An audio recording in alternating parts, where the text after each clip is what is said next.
പഞ്ചായത്ത് മുസ്ലിം ലീഗിൻ്റെ പ്രസിഡന്റ് കൂടിയായ VS ഹമീദ് മാഷ്, ഇവിടെ സ്വാഗതം ആശംസിച്ച പ്രിയങ്കരനായ OK നവാസ്, ഈ പരിപാടിയുടെ ഉദ്ഘാടകൻ ഏതാനും സമയങ്ങൾക്കകം ഇവിടെ എത്തിച്ചേരുമെന്ന് നമ്മളൊക്കെ വിചാരിക്കുന്ന അഭിവന്ദനായ പാണക്കാട് സയ്യിദ് മുനവ്വർ അലി ശിഹാബ് തങ്ങൾ, വേദിയിലുള്ള മുസ്ലിം യൂത്ത് ലീഗിൻ്റെ ദേശീയ കമ്മിറ്റിയിലെ എൻ്റെ സഹപ്രവർത്തകൻ, നിങ്ങളുടെ നാട്ടുകാരൻ കൂടിയായ സാജിദ് നടുവന്നൂർ, അഹമ്മദ് കോയ മാസ്റ്റർ, പ്രിയപ്പെട്ട ആഷിദ്, OS അസീസ്, ഷാഫി സെയ്താലി, സലാം തെരുവത്ത്, മുഹമ്മദ് നടുക്കുനി അടക്കം, സിഫ സഹീർ, സമീറ അബ്ബാസ് അടക്കം വേദിയിലുള്ള മുസ്ലിം ലീഗിൻ്റെയും യൂത്ത് ലീഗിൻ്റെയും വനിതാ ലീഗിൻ്റെയും ദളിത് ലീഗിൻ്റെയും ഒക്കെ നേതാക്കന്മാർ, സ്നേഹം നിറഞ്ഞ സഹപ്രവർത്തകരെ, പ്രിയപ്പെട്ട സഹോദരിമാരെ, ഒരു പേര് ഞാൻ ആദ്യഘട്ടത്തിൽ ബോധപൂർവം വിട്ടുകളഞ്ഞതാണ്. ആ പേരാണ് ഇന്നത്തെ പരിപാടിയുടെ പ്രധാന ആകർഷണം.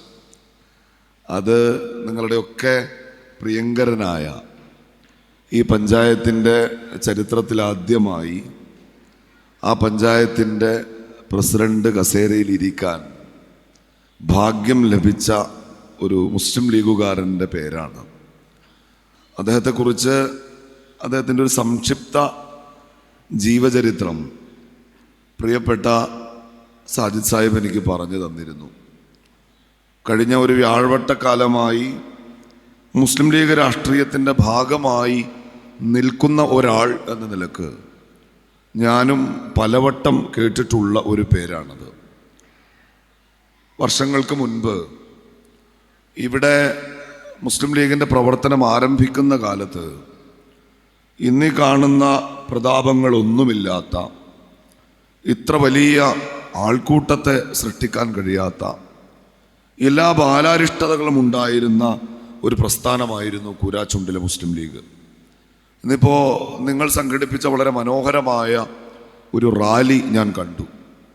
ഈ നിമിഷം എൻ്റെ മുൻപിലിരിക്കുന്ന കൂരാച്ചുണ്ടിലെ മുസ്ലിം ലീഗ് പ്രവർത്തകർ അനുഭവിക്കുന്ന സന്തോഷം അതെനിക്ക് മനസ്സിലാക്കാനാവും. ഒരുപാട് പേർ ത്യാഗം സഹിച്ചിട്ടുണ്ട്, ഒരുപാട് പേർ പെരുമഴ നനഞ്ഞിട്ടുണ്ട്, പൊരുവെയിൽ കൊണ്ടിട്ടുണ്ട്, ധാരാളം ക്രൂരമായ മർദ്ദനങ്ങൾ ഏറ്റുവാങ്ങേണ്ടി വന്നിട്ടുണ്ട്. ഇവിടെ പറഞ്ഞതനുസരിച്ചാണെങ്കിൽ ചിലപ്പോഴൊക്കെ സഹികെട്ടപ്പോൾ 1 2 തിരിച്ചും കൊടുക്കേണ്ടി വന്നിട്ടുണ്ട്, ജയിലിൽ കിടക്കേണ്ടി വന്നിട്ടുണ്ട്. അങ്ങനെ ഒരുപാട് പ്രയാസങ്ങൾ സഹിച്ചാണ് ഒരു തലമുറ ഇവിടെ ഈ പതാക നാട്ടിവെച്ചത്.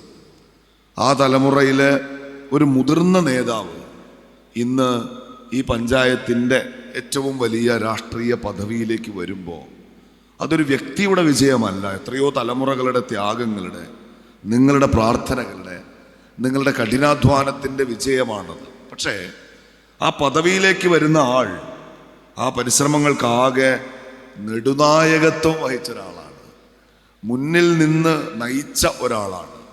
ഈ പ്രസ്ഥാനം കെട്ടിപ്പടുക്കാനുള്ള യാതനകളാകെ അതിൻ്റെ ഏറിയ പങ്കും അനുഭവിച്ച ഒരാളാണ്. വേണമെങ്കിൽ നിങ്ങളെയൊക്കെ പറഞ്ഞയച്ചിട്ട് അയാൾക്ക് പുറകോട്ട് മാറി നിൽക്കാമായിരുന്നു, അങ്ങനെ ചെയ്യുന്നവരുണ്ട്. പക്ഷേ ആദ്യത്തെ അടി കൊണ്ടത് അദ്ദേഹമാണ്. ആദ്യത്തെ വെയിലേറ്റ് വിയർപ്പ് പൊടിഞ്ഞത് അദ്ദേഹത്തിൻ്റെ മുഖത്താണ്. പെയ്ത മഴയുടെ ആദ്യത്തെ തുള്ളി നനഞ്ഞതാണ്. ചിലപ്പോഴൊക്കെ കൊടുക്കേണ്ടി വന്നപ്പോൾ ആദ്യത്തെ അടി കൊടുത്തതും അദ്ദേഹമായിരിക്കും എന്നാണ് ഞാൻ മനസ്സിലാക്കുന്നത്. അങ്ങനെ ഒരു പുരുഷായുസ് മുഴുവൻ കൂരാച്ചുണ്ടിന് മുസ്ലിം ലീഗ് പ്രസ്ഥാനത്തിന് നേതൃത്വം കൊടുത്ത് ഇന്നെല്ലാ അംഗീകാരത്തോടെയും ഈ പദവിയിലേക്ക് കടന്നു വരുന്ന എൻ്റെ പ്രിയപ്പെട്ട നേതാവ്, ഇനി ഞാൻ ആ പേര് പറയുകയാണ്, അഭിവന്ദനായ OK മുഹമ്മദിന് എല്ലാ ആദരവോടെയും ഞാൻ അഭിവാദ്യങ്ങൾ അർപ്പിക്കുകയാണ്. നിങ്ങൾ മാത്രമല്ല, കൂരാച്ചുണ്ട് എന്ന ഗ്രാമം കേരളത്തിലെ ഒരൊറ്റപ്പെട്ട ഗ്രാമമാവണം എന്നില്ല. ഇതുപോലെയുള്ള ഒരുപാട് ഗ്രാമങ്ങൾ ഈ കേരളത്തിലുണ്ട്. നമ്മുടെ പാർട്ടി കേരളത്തിൽ പ്രവർത്തനം ആരംഭിക്കുന്ന കാലത്ത് ആ ഗ്രാമങ്ങളെക്കുറിച്ചൊക്കെ പറഞ്ഞിരുന്നതൊക്കെ മുരിക്ക് പൂത്ത പോലത്തെ ഗ്രാമങ്ങളാണ് എന്നാണ്. മുരിക്ക് പൂത്താൽ ചുവന്ന പൂവേ ഉണ്ടാവും എന്നാണ്. എനിക്കറിയില്ല, മുരിക്ക് പൂത്ത് ഞാൻ കണ്ടിട്ടില്ല, പക്ഷെ അങ്ങനെ പറയാറുണ്ട്. അവരുടെ ഒരു അധികാരധാഷ്ട്യത്തിൻ്റെ, ഒരു തിണ്ണമെടുക്കിൻ്റെ എല്ലാ ഹുങ്കും അത്തരം ഇടങ്ങളിൽ അവർ കാണിക്കാറുണ്ട്. അങ്ങനെയുള്ള ഒരുപാട് ഗ്രാമങ്ങളിൽ ഇന്ന് മുസ്ലിം ലീഗ് പ്രസ്ഥാനം അതിൻ്റെ വിജയ പതാക പാറിക്കുന്നത് OK അഹമ്മദിനെ പോലെ, നിങ്ങളെപ്പോലെ, ഈ വേദിയിലുള്ള നേതാക്കന്മാരെ പോലെ ഒരുപാട് പേർ വലിയ കഠിനാധ്വാനം ചെയ്തിട്ടാണ്. നമ്മുടെ പ്രസ്ഥാനത്തിൻ്റെ ഏറ്റവും വലിയ ഒരു ശത്രു, ഞാൻ അയാളുടെ പേര് പറയാം, KT ജലീൽ എന്നാണ്. മൂപ്പര് നാവെടുത്താൽ നമ്മുടെ ദോഷമേ പറയാറുള്ളൂ. പക്ഷെ ഒരു ഘട്ടത്തിൽ KT ജലീൽ പറഞ്ഞ ഒരു കാര്യം എനിക്ക് രസകരമായി തോന്നി. അയാൾ മുസ്ലിം ലീഗിനെ എല്ലാ കാലത്തും തകർക്കാൻ ശ്രമിക്കുന്ന ഒരാളാണ്. അങ്ങനെ മുസ്ലിം ലീഗ് തകരുന്ന ഒരു നാളായിരിക്കും ജലീലിൻ്റെ സ്വപ്നത്തിലെ ഏറ്റവും മനോഹരമായ ദിവസം.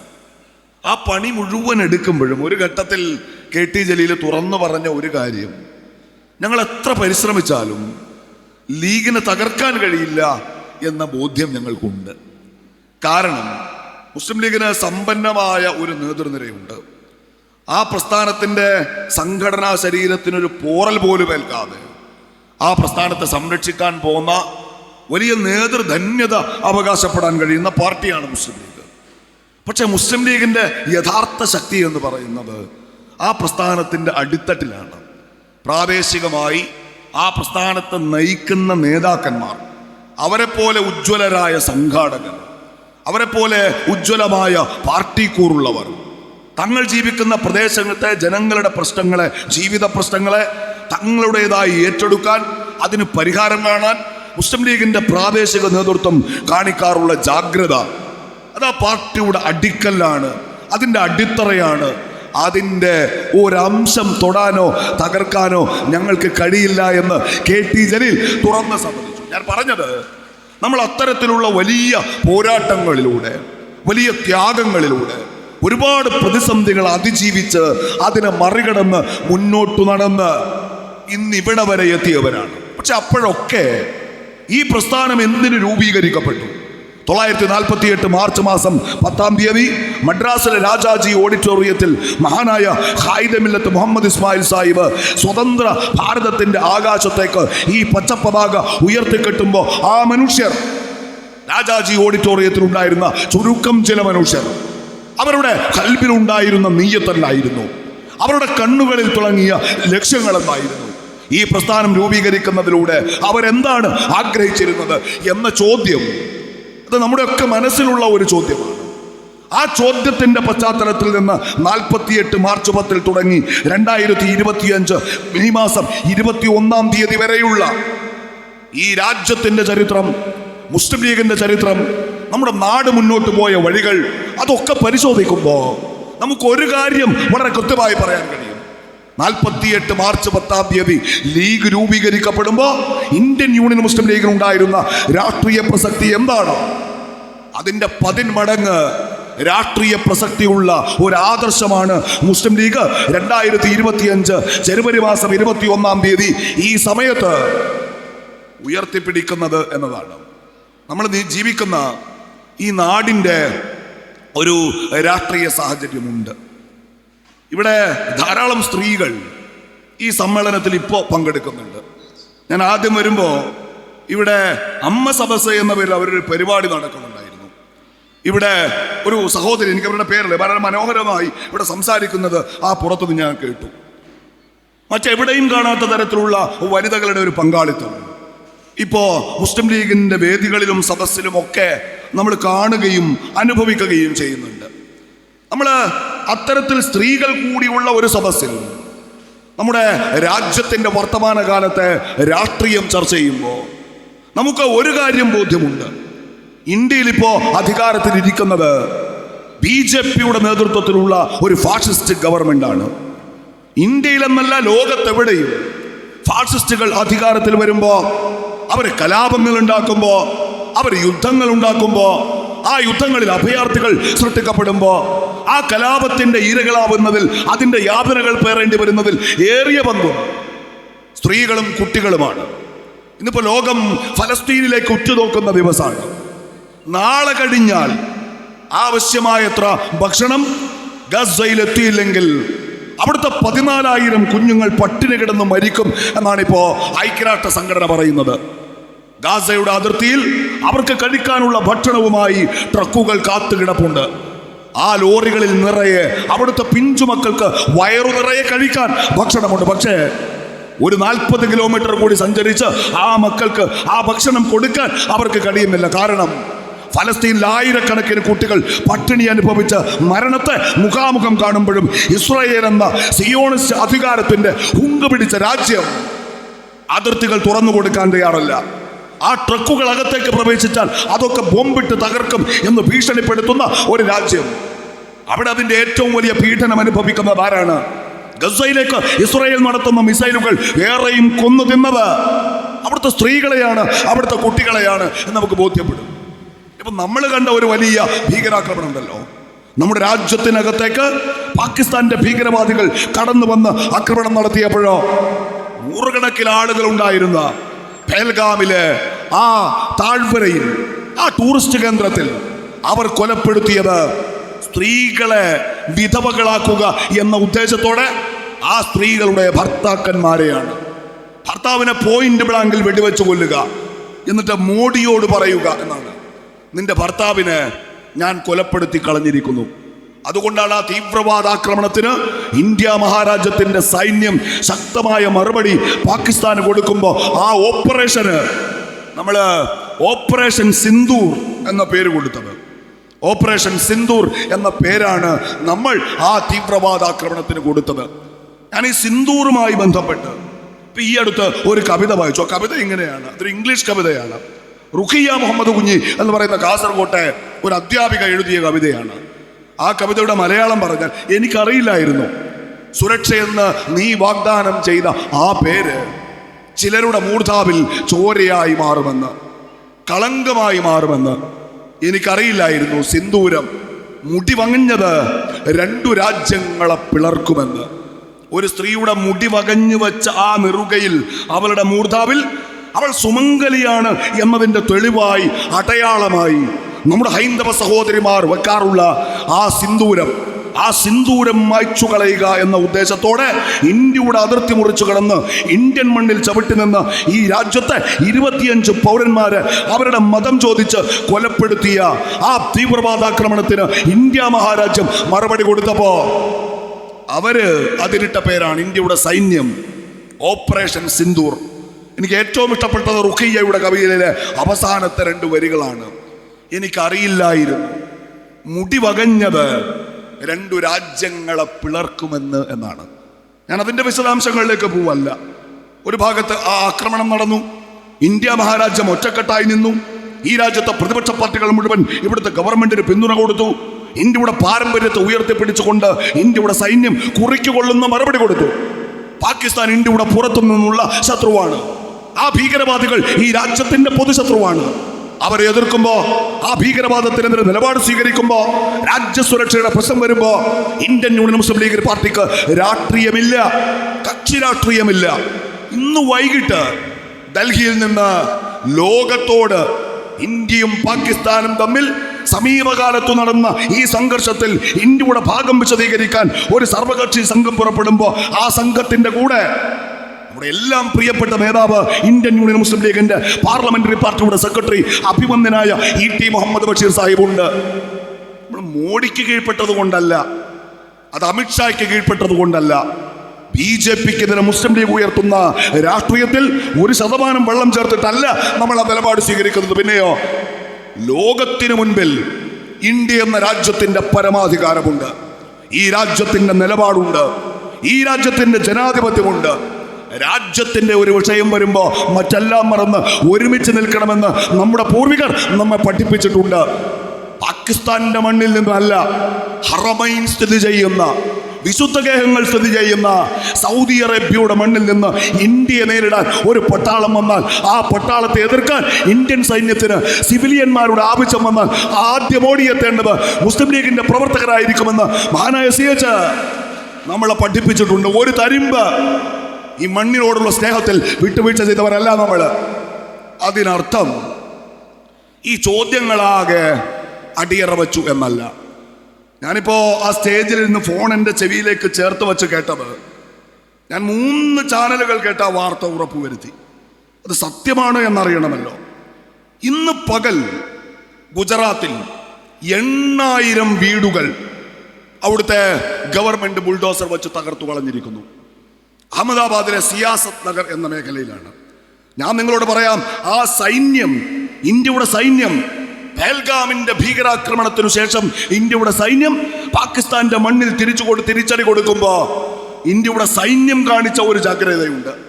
നമ്മുടെ സൈനിക നേതൃത്വം ഓപ്പറേഷൻ സിന്ദൂറിനെ കുറിച്ച് ലോകത്തോട് സംസാരിക്കാൻ ഇന്ത്യയുടെ സൈന്യം ചുമതലപ്പെടുത്തിയ colonel Sofiya Qureshi, wing commander Vyomika Singh, അവര് നടത്തിയ വാർത്താ സമ്മേളനത്തിൽ പറഞ്ഞൊരു കാര്യമുണ്ട്. ഒരു യുദ്ധം നടക്കുകയാണ്. അറ്റാക്ക് ചെയ്യുന്നത് പാകിസ്ഥാനെയാണ്.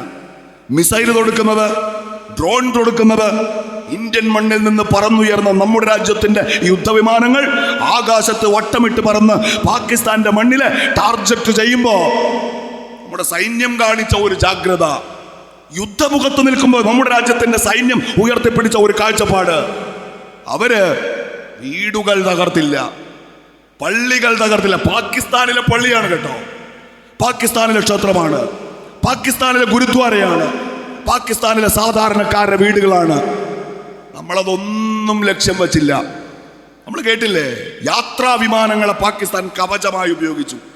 ഇന്ത്യയുടെ അറ്റാക്ക് നടക്കുമ്പോൾ പാകിസ്ഥാന്റെ ആകാശത്ത് അവിടുത്തെ യാത്രാ വിമാനങ്ങളുണ്ട്. അത് കണ്ട് തെറ്റിദ്ധരിച്ച് നമ്മളൊരു മിസൈൽ വിടണം, ആ വിമാനം താഴെ വീഴണം, എന്നിട്ട് ഇന്ത്യ യാത്രാ വിമാനങ്ങളെ ആക്രമിച്ചു താഴെയിട്ടു എന്ന് പാകിസ്ഥാൻ ലോകത്തോട് പറയണം. ചതിയൊരുക്കി പാകിസ്ഥാൻ. ഇന്ത്യയുടെ സൈന്യം ജാഗ്രതയോടെ നിന്നു. എന്നിട്ട് പറഞ്ഞ ഒരു കാര്യം, ഒന്ന്, ഞങ്ങൾ പാകിസ്ഥാനിലെ ജനവാസ കേന്ദ്രങ്ങൾ ആക്രമിച്ചിട്ടില്ല, ഞങ്ങൾ അവിടുത്തെ ആരാധനാലയങ്ങൾ ആക്രമിച്ചിട്ടില്ല, പാകിസ്ഥാന്റെ സൈനിക കേന്ദ്രങ്ങളെ പോലും ആദ്യഘട്ടത്തിൽ ഞങ്ങൾ ആക്രമിച്ചിട്ടില്ല. ഞങ്ങൾ ലക്ഷ്യം വെച്ചത് 9 ടാർജറ്റുകൾ മാത്രമാണ്, 9 കെട്ടിടങ്ങൾ. ആ കെട്ടിടങ്ങളിൽ താമസിച്ച് പരിശീലനം നേടിക്കൊണ്ടിരിക്കുന്ന പാകിസ്ഥാന്റെ മണ്ണിലെ ഇന്ത്യക്കെതിരായ ഭീകരവാദത്തിന്റെ 9 കേന്ദ്രങ്ങൾ. അതല്ലാതെ മറ്റൊന്നും ഞങ്ങൾ ലക്ഷ്യം വെച്ചിട്ടില്ല. പാകിസ്ഥാന്റെ സൈന്യം, പാകിസ്ഥാന്റെ രാഷ്ട്രീയ നേതൃത്വം ആരോപിക്കുകയാണ്, തെറ്റാണ് ഇന്ത്യ പറയുന്നത്. ഇവിടുത്തെ പള്ളികൾ അവർ ബോംബിട്ട് തകർത്തു, ഇവിടുത്തെ ക്ഷേത്രങ്ങളെ ലക്ഷ്യം വെച്ചു, ഇവിടുത്തെ ഗുരുദ്വാരകളെ തകർത്തു. ഇന്ത്യയുടെ സൈന്യം വെടിനിർത്തലിന് ശേഷം നടത്തിയ അവസാനത്തെ വാർത്താ സമ്മേളനത്തിൽ പറഞ്ഞു, ഞങ്ങൾ അവിടുത്തെ ഒരു പള്ളിയുടെ മിനാരം പോലും തകർത്തിട്ടില്ല, ഒരു ഗുരുദ്വാര പോലും ലക്ഷ്യം വെച്ചിട്ടില്ല, ഒരാളെപ്പോലും നിരപരാധിയെ, സിവിലിയനെ കൊല്ലണമെന്ന് ആഗ്രഹിച്ചിട്ടില്ല. എന്തുകൊണ്ട്? കാരണം ഇത് ഇന്ത്യയുടെ സൈന്യമാണ്. India is a secular country and Indian army is the beautiful reflection of our constitutional values എന്നാണ്. ഞങ്ങളുടെ രാജ്യം ഒരു മതനിരപേക്ഷ രാജ്യമാണ്. ഇവിടെ ഹിന്ദു ഇല്ല, ഇവിടെ മുസ്ലിം ഇല്ല, ഇവിടെ ക്രിസ്ത്യാനി ഇല്ല. ആയുധങ്ങൾ ഒരുക്കി രാജ്യത്തിന്റെ അതിർത്തി കാക്കാൻ ഞങ്ങളുടെ സൈന്യം നിൽക്കുമ്പോഴും ഞങ്ങൾക്ക് മതമില്ല.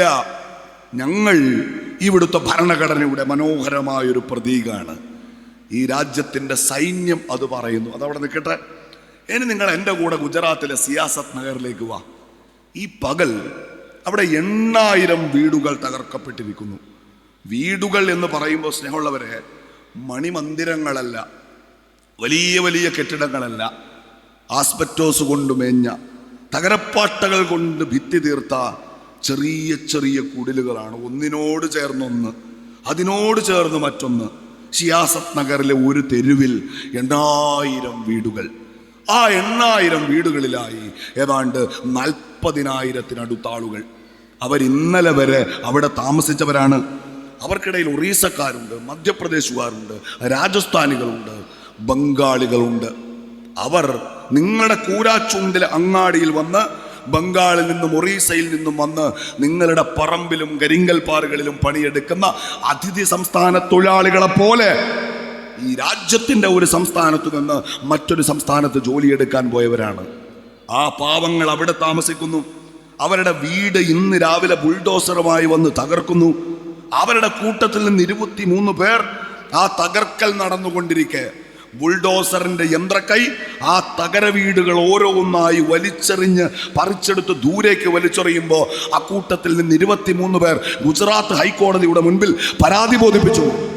ഞങ്ങളുടെ വീട് തകർക്കാണ്, ഞങ്ങളുടെ വീടില്ലാതാവാണ്, ഞങ്ങൾ തെരുവിലിറങ്ങേണ്ടി വരികയാണ്. ഈ രാത്രി ഞങ്ങളുടെ മക്കൾക്ക് ഈ ഗുജറാത്തിന്റെ മണ്ണിൽ ഉറങ്ങാൻ വീടില്ലാതെ പോകുന്ന ഞങ്ങളുടെ സഹോദരിമാർക്ക്, ഞങ്ങളുടെ ഭാര്യമാർക്ക് തെരുവിൽ ഉറങ്ങേണ്ട സാഹചര്യം വരുന്നു. ഗുജറാത്തിന്റെ അഡ്വക്കേറ്റ് ജനറൽ കപിൽ ദ്വിവേദി എന്നോ മറ്റാണ് അയാളുടെ പേര്.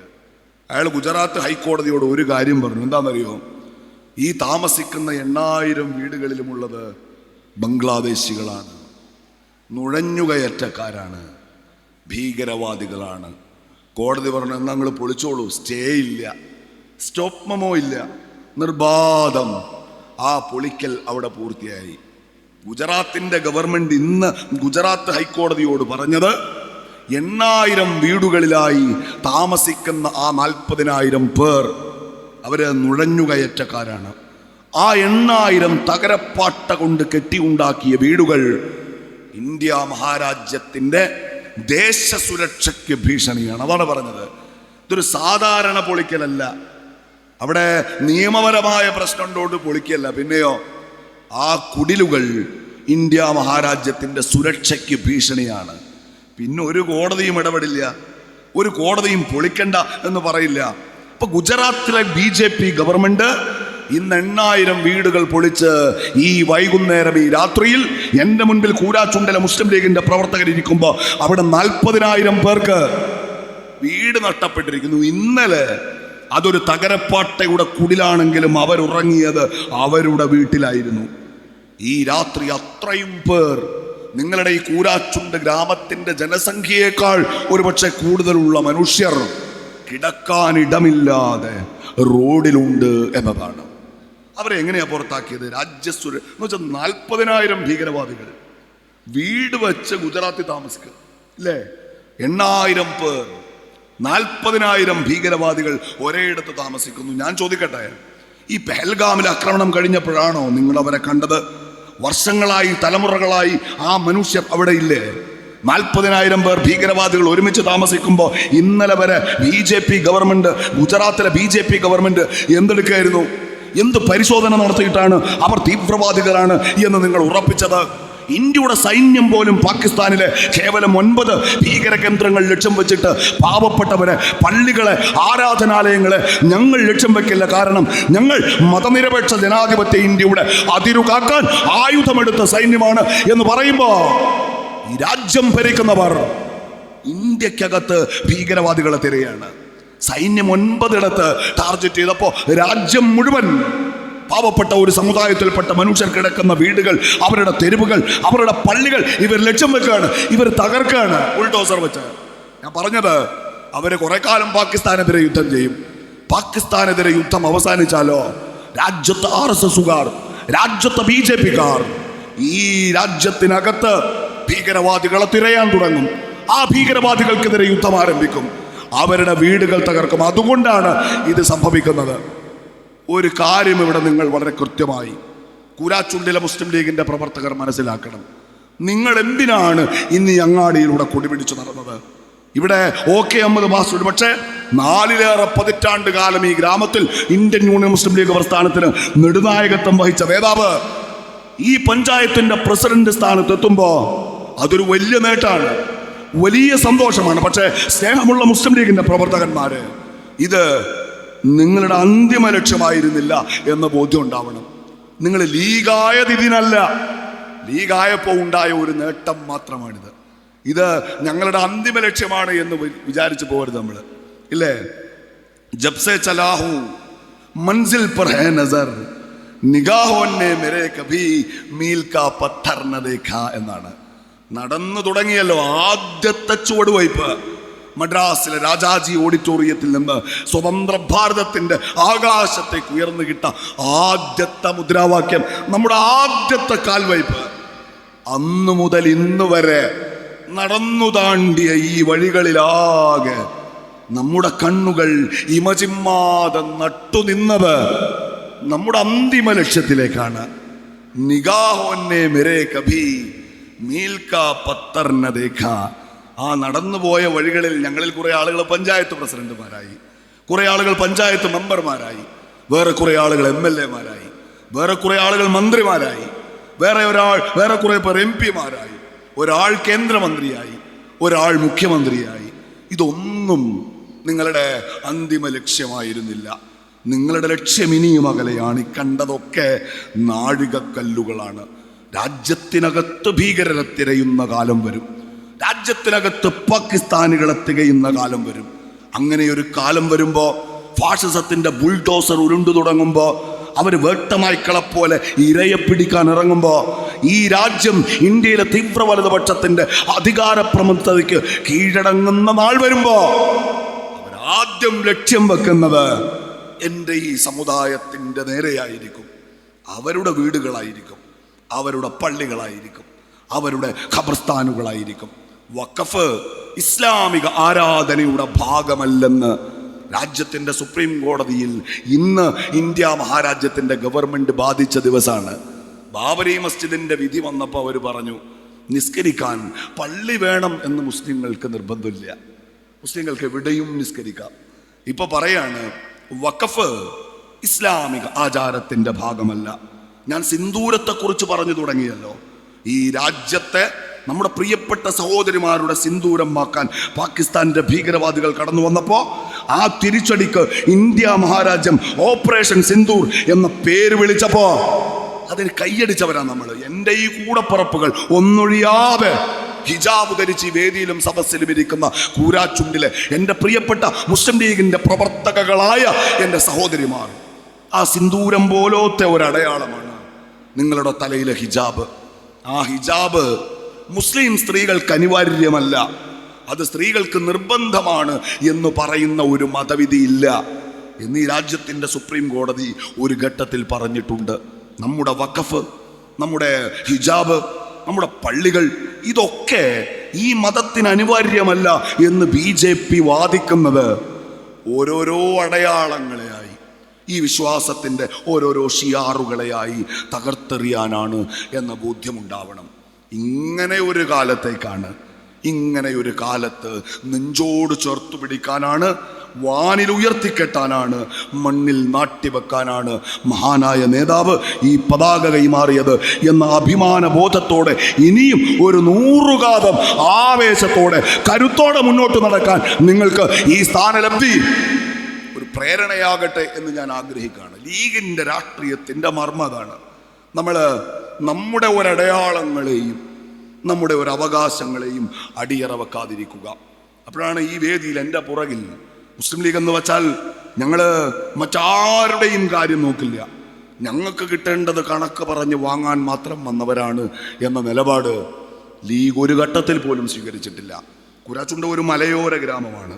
ഒരുപക്ഷെ ഈ വേദി, ഈ സദസ്സിൽ എൻ്റെ മുൻപിലിരിക്കുന്നത് കുരാച്ചുണ്ടിലെ മുസ്ലിം ലീഗിൻ്റെ പ്രവർത്തകരായിരിക്കും. പക്ഷേ ഇവിടെ നമ്മുടെ ക്രൈസ്തവ സഹോദരനുണ്ട്, കുടിയേറ്റക്കാരായ ക്രൈസ്തവ സഹോദരന്മാർ ഇവിടെ ധാരാളമുണ്ട്. ഈ വേദിയിൽ എനിക്ക് മുന്നിൽ ദളിത് ലീഗിൻ്റെ ഒരു നേതാവിരിപ്പുണ്ട്. ജയന്തി രാജൻ എന്ന പേരിൽ ഇന്ത്യൻ യൂണിയൻ മുസ്ലിം ലീഗിൻ്റെ ദേശീയ നേതൃനിരയിലേക്ക് അഭിവന്ദനായ സയ്യിദ് മുനവ്വർ അലി ശിഹാബ് തങ്ങൾ, നിങ്ങളുടെ ഉദ്ഘാടകരെ പോലെയുള്ള തിളയ്ക്കുന്ന യുവരത്നങ്ങളെ പാർട്ടി ദേശീയ തലത്തിൽ കെട്ടിപ്പടുക്കാൻ പാർട്ടി നേതൃത്വത്തിലേക്ക് നിയോഗിച്ച ചെന്നൈ കൗൺസിൽ ജയന്തി രാജനെ കൂടി ആ ദൗത്യത്തിൻ്റെ ഭാഗമാക്കുകയാണ്.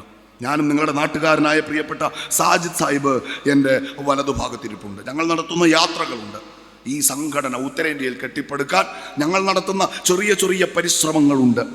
ആ പരിശ്രമങ്ങളിൽ ഒന്നുപോലും ഇവിടുത്തെ മുസ്ലിം സമുദായത്തോട് മാത്രമല്ല ലീഗ് സംസാരിക്കുക. മുസ്ലിം സ്വത്വരാഷ്ട്രീയം എന്നതുകൂടെ തന്നെ മുസ്ലിം ലീഗ് ചേർത്ത് പിടിക്കുന്ന ബഹുജൻ രാഷ്ട്രീയമുണ്ട്. ഇവിടുത്തെ ദളിതർ, ഇവിടുത്തെ പിന്നോക്കക്കാർ, ഇവിടുത്തെ ആദിവാസികൾ, ഇവിടുത്തെ ജനാധിപത്യ മതനിരപേക്ഷ ഭരണഘടനയിൽ വിശ്വസിക്കുന്ന മതേതരവാദികളായ എല്ലാ മനുഷ്യരും ലീഗിൻ്റെ രാഷ്ട്രീയത്തിൻ്റെ പങ്കുകാരാണ്, നമ്മുടെ സമരസഖാക്കളാണ്. ഒരർത്ഥത്തിൽ അവർ നമ്മുടെ കൂടപ്പിറപ്പുകളാണ് എന്ന് പറഞ്ഞുകൊണ്ടാണ് ഈ കാലഘട്ടത്തിൻ്റെ രാഷ്ട്രീയത്തെ രാജ്യത്ത് നമ്മൾ മുന്നോട്ട് കൊണ്ടുപോകുന്നത്. അവിടെ വലിയൊരു ദൗത്യമാണ്.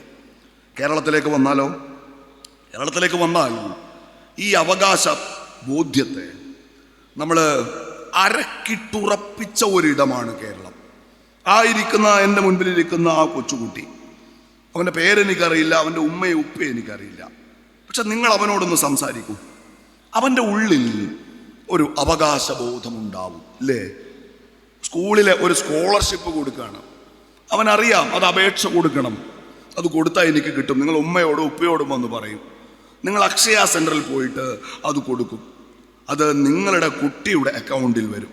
ഞാനതിൻ്റെ വിശദാംശങ്ങളിലേക്ക് പോവല്ല. നിങ്ങൾ സർക്കാരിന് അപേക്ഷ കൊടുക്കുന്നു, സർക്കാർ അത് നിങ്ങളുടെ കുട്ടിയുടെ അക്കൗണ്ടിൽ നിക്ഷേപിക്കുന്നു. എന്ന് വെച്ചാൽ അത് വാങ്ങാൻ നിങ്ങളോ നിങ്ങളുടെ കുട്ടിയോ ഒരാളുടെയും മുന്നിൽ പോയി തല ചൊറിഞ്ഞ് നിൽക്കേണ്ട കാര്യമില്ല. ഉണ്ടോ? ഇല്ല. അവിടെ ഒരു ഔദാര്യത്തിൻ്റെ പ്രശ്നമില്ല. കാരണം ഗവൺമെൻറ് തരുന്നത് അവരുടെ വീട്ടിൽ നിന്നെടുത്തോ അവരുടെ തറവാട്ട് മുതലോ അല്ല. കൂരാച്ചുണ്ടങ്ങാടിയിൽ നിന്നൊരു സോപ്പ് വാങ്ങിയപ്പോൾ, ഒരു പിന്ന് വാങ്ങിയപ്പോൾ, ഒരു കുപ്പായം വാങ്ങിയപ്പോൾ, അങ്ങാടിയിലെ പെട്രോൾ പമ്പിൽ നിന്ന് പെട്രോൾ അടിച്ചപ്പോൾ നിങ്ങൾ മുൻകൂറായി നിങ്ങളുടെ രാജ്യത്തിൻ്റെ കയ്യിൽ കൊടുത്തേൽപ്പിച്ച പണം, നിങ്ങളുടെ പണം, നികുതി പണം, അതിൻ്റെ ഒരു പങ്കാണ് എൻ്റെ മോൻ്റെ അക്കൗണ്ടിലേക്ക് വന്നത്. എന്ന് വെച്ചാൽ അത് ഔദാര്യമല്ല, പിന്നെയോ മുൻകൂറായി ഞാൻ കൊടുത്തേൽപ്പിച്ച നികുതി പണമാണ് എൻ്റെ കുട്ടി ഇപ്പോൾ വാങ്ങിയത്. ഒരർത്ഥത്തിൽ എൻ്റെ കുട്ടിക്ക് ആ പണം കൊടുത്തത് ഞാൻ തന്നെയാണ്. നിങ്ങൾക്ക് ഒരപമാനത്തിൻ്റെ പ്രശ്നമില്ല. ഇരുന്ന് വാങ്ങിയാണ് ഞാൻ പഠിച്ചതെന്ന് 1,00,000 തവണ പോലും എൻ്റെ മുൻപിലിരിക്കുന്ന ആ കുഞ്ഞിന് ചിന്തിക്കേണ്ടി വരുന്നില്ല. ഇതാണ് അവകാശബോധം, അല്ലേ? ഇതാണ് ഇസ്സത്ത്. ഞാൻ ചോദിക്കട്ടെ, കൂരാച്ചുണ്ട് ഗ്രാമത്തിൽ ഈ നിരന്നിരിക്കുന്ന കുട്ടികൾ ആ അവകാശബോധമുള്ളവരാണ്. ഇന്ത്യയിൽ ഇതേ പ്രായമുള്ള ഇതേ സമുദായത്തിൽപ്പെട്ട ഏതെങ്കിലും ഒരു കുട്ടി ഈ അവകാശബോധം അനുഭവിക്കുന്നുണ്ടോ? കേരളത്തിൽ ലീഗ് എന്തിനാണ്? ലീഗ് ഇവിടെ ചെയ്ത പണി എന്താണ്? ലീഗ് സമുദായത്തെയല്ല, സമുദായം ലീഗിനെയാണ് വളർത്തിയത് എന്ന് പറയുന്നവരുണ്ട്. ഞാൻ വളരെ ബോധപൂർവമാണ് ഈ സദസ്സിലെ ഏറ്റവും വലിയ VIP-കൾ, പക്ഷെ അഹമ്മദ് ഖാനേക്കാളും വലിയ VIP-കളാണ് ഈ ഇരിക്കുന്ന 3-4 മുതലുകൾ, അല്ലേ? അവരോട് മിണ്ടാതിരിക്കാൻ ആരെങ്കിലും പറയോ? ഇവിടെ പറയോ? ഓലോട് മിണ്ടാതിരിക്കാൻ പറഞ്ഞിട്ട് വല്ല കാര്യമുണ്ടോ? ഓൽക്ക് പറയാനുള്ളത് മുഴുവൻ ഓല അവിടെ ഇരുന്ന് പറയും, അല്ലേ? ഞാൻ ആ കുട്ടികളെ കുറിച്ച് പറഞ്ഞത്, എൻ്റെ മുൻപിൽ 6 കുട്ടികൾ ഇരിപ്പുണ്ട്. ഞാൻ സ്നേഹമുള്ള ഉമ്മമാരെ നിങ്ങളോട് ഉത്തർപ്രദേശിലെ ഒരു കുട്ടിയുടെ കഥ പറയാം. ഈ കുട്ടികൾക്ക് ലഭിക്കേണ്ടുന്ന സ്കോളർഷിപ്പ് അവകാശബോധത്തോടെ അവർ വാങ്ങുന്നു. നിങ്ങൾ എൻ്റെ കൂടെ ഉത്തർപ്രദേശിലേക്ക് പോകും. അവിടെ മുസഫർ നഗറിലെ ഒരു ക്ലാസ് മുറി, ആ ക്ലാസ് മുറിയിൽ എഴുന്നേറ്റ് നിൽക്കുന്ന ഒരു കുട്ടി, ആ കുട്ടിയുടെ തൊട്ട് മുന്നിൽ ആ ക്ലാസ് മുറിയിലെ എല്ലാ കുട്ടികളും നിരന്ന് നിൽക്കുകയാണ്. സ്വാഭാവികമായും ഒരു കുട്ടി എഴുന്നേറ്റ് നിൽക്കുന്നു, ക്ലാസ്സിലെ ബാക്കി കുട്ടികൾ അവിടെ വരിയായി നിൽക്കുന്നു. ഇവൻ എന്തെങ്കിലും സമ്മാനം കൊടുക്കാനാവാം, ഇവനെ അനുമോദിക്കാനാവാം, നമ്മൾ അങ്ങനെയൊക്കെയാണല്ലോ വിചാരിക്കുക. പക്ഷെ അവിടെ സംഭവിക്കുന്നത് അപ്രതീക്ഷിതമായ മറ്റൊരു കാര്യമാണ്. ആദ്യത്തെ കുട്ടി നടന്നു വന്ന് ഈ എഴുന്നേറ്റ് നിൽക്കുന്ന കുട്ടിയുടെ മുഖത്തടിച്ചു. രണ്ടാമത്തെ കുട്ടി വന്ന് മുഖത്തടിച്ചു. അപ്പോൾ ഈ കുട്ടികൾ മെല്ലെയാണ് അടിക്കുന്നത്. അപ്പോൾ നമ്മളൊരു അലർച്ച കേൾക്കുകയാണ്, ഒരു സ്ത്രീ ശബ്ദത്തിൽ, ജോർസെ മാറോനാ, കുറച്ചുകൂടി ശക്തമായി അടിക്ക്. അപ്പോൾ ക്യാമറ ആ ക്ലാസ് മുറിയുടെ ഇടത് ഭാഗത്തേക്ക് തിരിഞ്ഞു.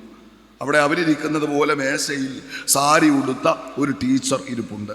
തൃപ്ത ത്യാഗി എന്നാണ് അവരുടെ പേര്. അവർ പറയുന്നത്, ജോർസെ മാറോനാ, കുറച്ചുകൂടി ശക്തമായി അടിക്ക്. പിന്നാലെ നടന്നു വന്ന കുട്ടി, കളങ്കമില്ലാത്ത കുട്ടി, ടീച്ചറുടെ കൽപ്പന അനുസരിച്ചു. കൈവീശി തലകുമ്പിട്ട് നിൽക്കുന്ന 8 വയസ്സുകാരൻ്റെ മുഖത്ത് ആഞ്ഞടിച്ചു.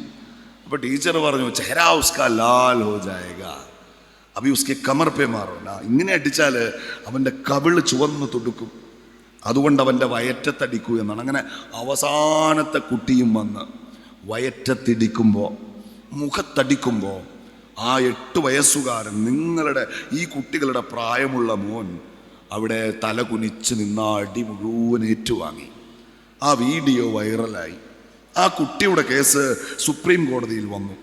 സുപ്രീം കോടതിയിൽ വന്നപ്പോൾ മിനിഞ്ഞാന്ന് ആ സംസ്ഥാനം ഭരിക്കുന്ന UP ഗവൺമെൻറ്റിനോട് രാജ്യത്തിൻ്റെ പരമോന്നത നീതിന്യായ പീഠം ചോദിച്ചത്, ആ കുട്ടിയെ പഠിപ്പിക്കണം എന്ന് സുപ്രീം കോടതി പറഞ്ഞില്ലേ?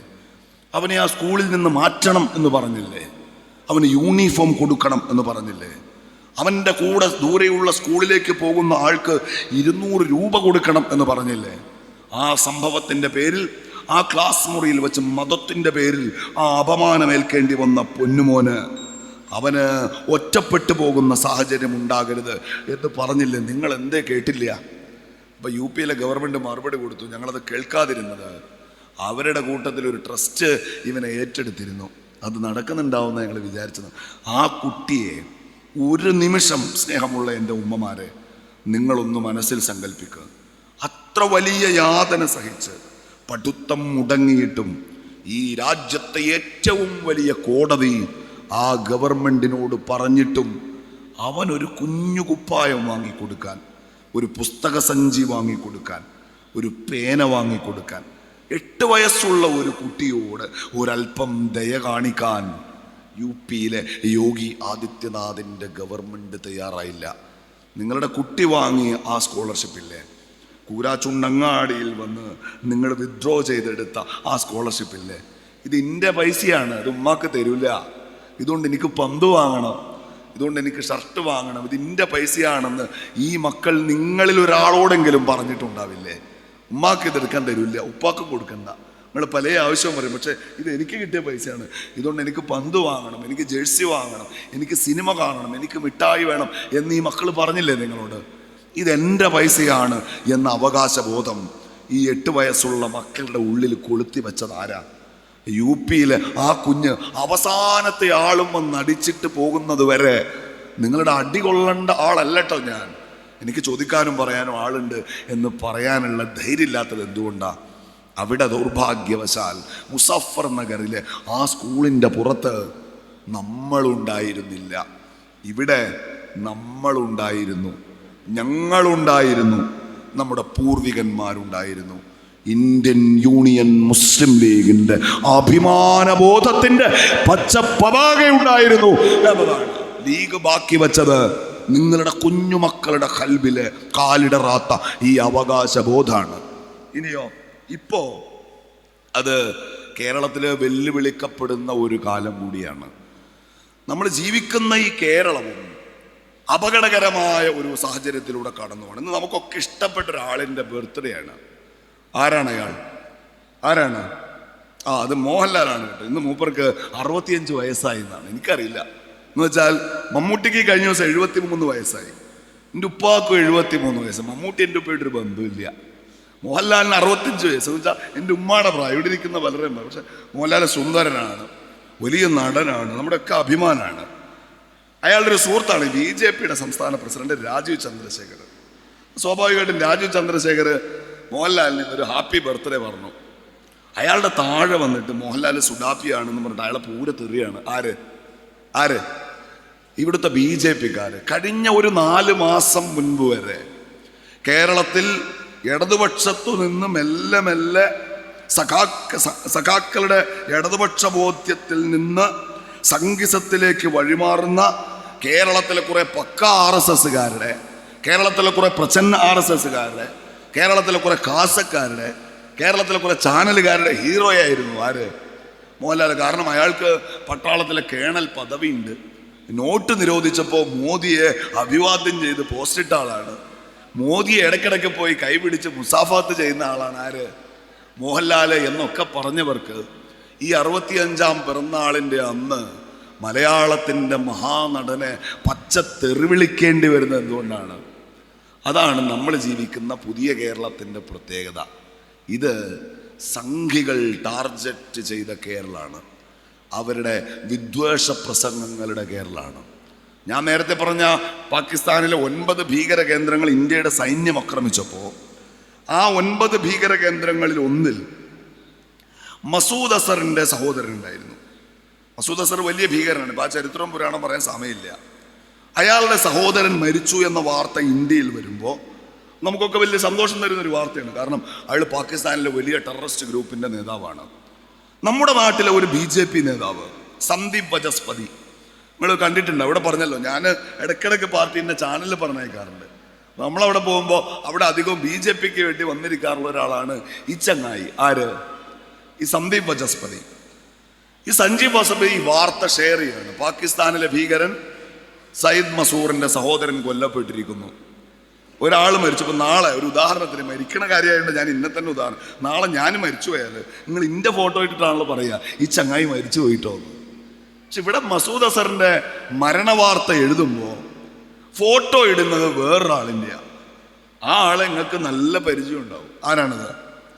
അത് പൃഥ്വിരാജാണ്. പൃഥ്വിരാജിൻ്റെ ഫോട്ടോ വെച്ചിട്ട് പറയാ പാകിസ്ഥാനിൽ ഒരു ഭീകരവാദി മരിച്ചു പോയിരിക്കുന്നു.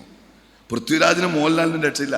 അതെന്തുകൊണ്ടാണ് പൃഥ്വിരാജിൻ്റെ ഫോട്ടോ വെച്ചിട്ട് പാകിസ്ഥാൻ ഭീകരവാദി മരിച്ചു എന്ന് പറയുന്നത്? എമ്പുരാൻ സിനിമ കണ്ടിരുന്നോ ആരെങ്കിലും? ആരും സമ്മതിക്കൂല. എനിക്കറിയാം, നോമ്പ് 27 പോയി കണ്ട ആളുകൾ പലരും എനിക്ക് നേരിട്ടറിയാം. കാരണം ഇന്നത്തെ ഇന്ത്യയിൽ ആ സിനിമ വരുന്നു, ആ സിനിമയ്ക്ക് ഒരു RSSകാർ വലിയ പ്രശ്നം ഉണ്ടാക്കുന്നു എന്ന് പറയുമ്പോൾ ആ സിനിമ കാണുക എന്നത് ഒരു രാഷ്ട്രീയ ബോധ്യം. ഞാൻ നോമ്പിൽ പോയി കണ്ടിട്ടില്ല കേട്ടോ, പെരുന്നാൾ കഴിഞ്ഞ് 3-4 ദിവസം കഴിഞ്ഞ് ഞാൻ പോയത് കണ്ടു. നിങ്ങളും കണ്ടിട്ടുണ്ടാവും. അതിൽ പൃഥ്വിരാജ് അവതരിപ്പിച്ച കഥാപാത്രത്തിൻ്റെ പേരാണ് സായിദ് മസൂദ്. ആ സായിദ് മസൂദിനെ മോഹൻലാൽ അവതരിപ്പിച്ച എബ്രഹാം ഖുറൈഷി എന്ന കഥാപാത്രത്തെയൊക്കെ ഇവിടുത്തെ RSSകാരെ സുഡാപ്പികളാക്കി കഴിഞ്ഞു. എന്തുകൊണ്ടാണ്? ഒന്നും ഉണ്ടായിട്ടല്ല. സായിദ് മസൂദും ഇബ്രാഹിം ഖുറൈഷിയും ഒന്നും ഭീകരവാദികളല്ല. പക്ഷേ ആ സിനിമയുടെ ആദ്യ ഭാഗത്ത് ഗുജറാത്ത് കലാപകാലത്തെ ഭീകരമായ ദൃശ്യങ്ങൾ കാണിച്ചു. നിങ്ങളത് എഡിറ്റ് ചെയ്ത് മാറ്റിയതിന് ശേഷം കണ്ടവരുണ്ടാവും, അതിനെ മുന്നേ കണ്ടവരുണ്ടാവും. പക്ഷെ ഒരു കാര്യം ഞാൻ നിങ്ങളോട് പറയാം, ആ ടെക്നോളജി മുഴുവൻ ഉപയോഗിച്ചിട്ടും അത്രയേറെ കോടിക്കണക്കിന് രൂപ വാരിച്ചെലവഴിച്ചിട്ടും ആ സിനിമയിലെ ആ രംഗങ്ങൾ പ്രതീകവൽക്കരിക്കാൻ ശ്രമിച്ച നരോദ പാട്യ കൂട്ടക്കൊലയുടെ ഭീകരതയുടെ 7 അയൽപ്പക്കത്ത് ആ രംഗങ്ങൾക്ക് താനേ കഴിഞ്ഞില്ല എന്നതാണ്. ആ സിനിമയ്ക്കെതിരെ വലിയ അറ്റാക്ക് ഉണ്ട്. എന്തുകൊണ്ട്? ഇത് പുതിയ കേരളമാണ്, ഇരട്ടച്ചങ്കൻ്റെ കേരളമാണ്, കാരണഭൂതൻ്റെ കേരളമാണ്. അയാൾ അധികാരം വാഴുന്ന കേരളത്തിൻ്റെ പ്രത്യേകത എന്ന് പറയുന്നത് വിദ്വേഷ പ്രസംഗികർക്ക് ഒരു നിയന്ത്രണവുമില്ലാതെ ഉത്തരേന്ത്യയിലേതുപോലെ അഴിഞ്ഞാടാൻ സ്വാതന്ത്ര്യമുള്ള RSSകാരുടെ നാവിന് പൂട്ടിടാൻ ആളില്ലാത്ത അനാഥമായ ഒരു കേരളമാണിത് എന്നതുകൊണ്ടാണ് മോഹൻലാലിന് പൃഥ്വിരാജിന് പോലും ഈ പച്ചത്തെറി കേൾക്കേണ്ടി വരും. ഇപ്പോൾ ഒരു ചെക്കൻ വന്നല്ലോ, വേടൻ അല്ലേ? ചെക്കൻ്റെ പാട്ട് ഞാൻ ശ്രദ്ധിച്ചിട്ടില്ല. ചെക്കൻ നമ്മുടെ ഒരു ശ്രദ്ധയിലേക്ക് ഇപ്പോൾ ഇവിടെ നമ്മുടെ പ്രിയ ഗഫൂർക്ക് വന്നു, മൂപ്പര പാട്ടുണ്ട് അല്ലേ? അപ്പോൾ പാട്ട്, ഈ ചെക്കൻ്റെ പാട്ട് ചെക്കൻ എന്ന് വിളിക്കുമ്പോൾ ഇഷ്ടം കൊണ്ടാണ് കേട്ടോ. എനിക്ക് ആ കുട്ടിയോട് ഒരു വിരോധമില്ല. അവൻ്റെ പാട്ട് നമ്മുടെ ശ്രദ്ധയിലേക്ക് എത്തുന്നത് അപ്പോഴാണ്. അവനൊരു കഞ്ചാവ് ബീഡി വലിച്ച കേസിൽ പോലീസ് പിടിക്കുന്നു. പക്ഷെ അവൻ മര്യാദ കണ്ട അവനൊരു കാര്യം പറഞ്ഞു, ഇത് ഞാൻ ഇടയ്ക്കിടയ്ക്ക് വലിക്കാറുണ്ട്, ഞാനിത് നിർത്താൻ പോവാണ്, നിങ്ങളിത് വലിക്കരുത്.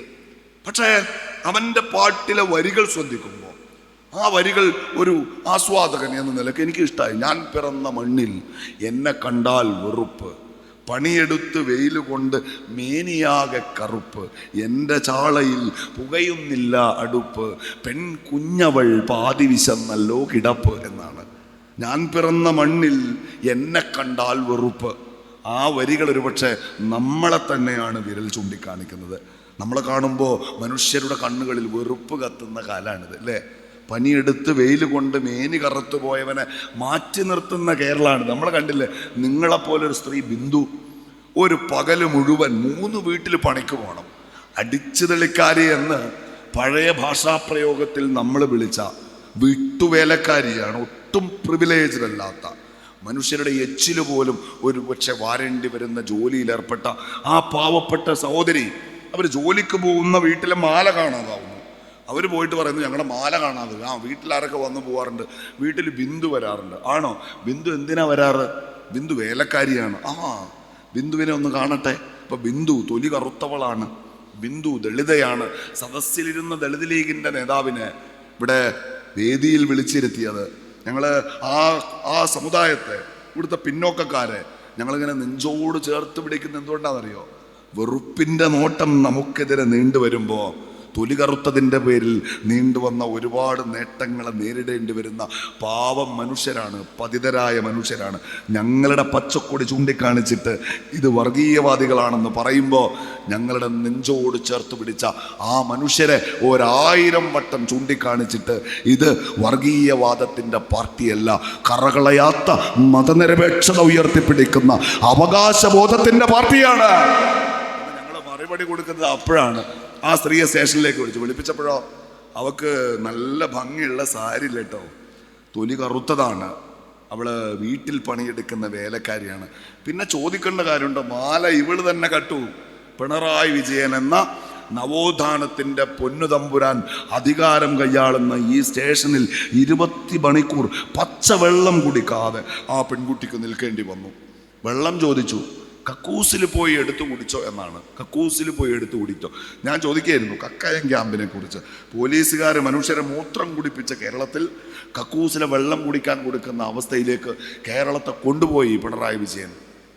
ആ ബിന്ദു എന്ന സ്ത്രീ ഒരു പരാതി പറയാൻ പോയി മുഖ്യമന്ത്രിയുടെ ഓഫീസിൽ.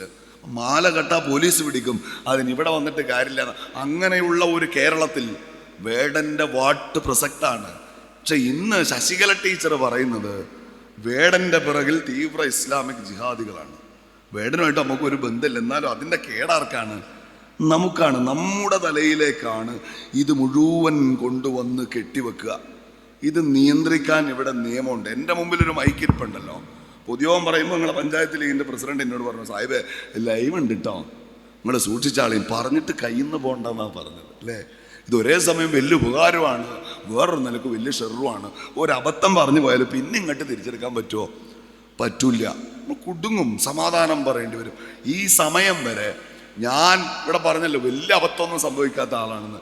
ഇതൊന്നും സംഭവിച്ചാൽ മതി, മുൻകാല പ്രാബല്യത്തോടെ തെറി കേൾക്കേണ്ടി വരും. അങ്ങനെ വളരെ കളിശമായി രാഷ്ട്രീയത്തിലും പൊതുരംഗത്തും മനുഷ്യർ പ്രസംഗിക്കുന്നത് നിയന്ത്രിക്കാൻ നിയമവ്യവസ്ഥയുള്ള ഒരു കേരളത്തിലാണ് ശശികല ടീച്ചർമാരും PC ജോർജുമാരും അതേപോലെ ഞാൻ നേരത്തെ സൂചിപ്പിച്ച ഈ അധിക്ഷേപ പ്രാസംഗികരും അധിക്ഷേപ വാക്കുകൾ പറയുന്നവരും ഒക്കെ ഉണ്ടാവുന്നത്. കൃത്യമായൊരു നടപടി ഉണ്ടാവുന്നുണ്ടോ കേരളത്തിൽ? നിലക്ക് നിർത്താൻ കഴിയുന്നുണ്ടോ കേരളത്തിലെ ഇടതുപക്ഷ ഗവൺമെന്റിന്? ഇവരുടെ ശ്രദ്ധ അതിലൊന്നുമല്ല എന്ന് തിരിച്ചറിയാൻ നമുക്ക് കഴിയണം. നരേന്ദ്രമോദിയുടെ ഒരു ഫോട്ടോ എൻ്റെ ഫോണിലുണ്ട്. ഈ ഓപ്പറേഷൻ സിന്ദൂറൊക്കെ നടക്കുമ്പോൾ മൂപ്പര് പട്ടാളത്തിൻ്റെ കുപ്പായിടുക, എന്നിട്ട് ഹെൽമറ്റ് ഇങ്ങനെ താങ്ങി പിടിക്കുക, എന്നിട്ട് വിമാനത്തിൻ്റെ മുമ്പിൽ കൂടി നടന്നു വരുന്ന ഫോട്ടോ. ഇപ്പോൾ രാജ്യം മുഴുവൻ BJP ഇത് വെക്കണം. ഞാൻ ചോദിക്കട്ടെ, ഇയാൾക്ക് വിമാനം പറത്താൻ അറിയോ? ആർക്ക്? ഈ മോഡിക്ക്. മമ്പിച്ച ബഡായിക്കാരനാണ്, പക്ഷെ ഇതുവരെ ഞാൻ വിമാനം പറത്തുമെന്ന് ആരും പറഞ്ഞിട്ടില്ല. എന്ന് വെച്ചാൽ അയാൾക്ക് വിമാനം പറത്താൻ അറിയില്ല. ആ യുദ്ധത്തിൽ ഇന്ത്യയുടെ പ്രധാനമന്ത്രി പോയിട്ടില്ല. ആ ഫോട്ടോ എങ്ങനെയായിരിക്കും എടുത്തിട്ടുണ്ടാവും? നിങ്ങളൊന്ന് മനസ്സിൽ സങ്കല്പിച്ചേ. പ്രധാനമന്ത്രി അവിടെ വരുന്നു, ക്യാമറയൊക്കെ എല്ലാവരും റെഡിയാക്കുന്നു.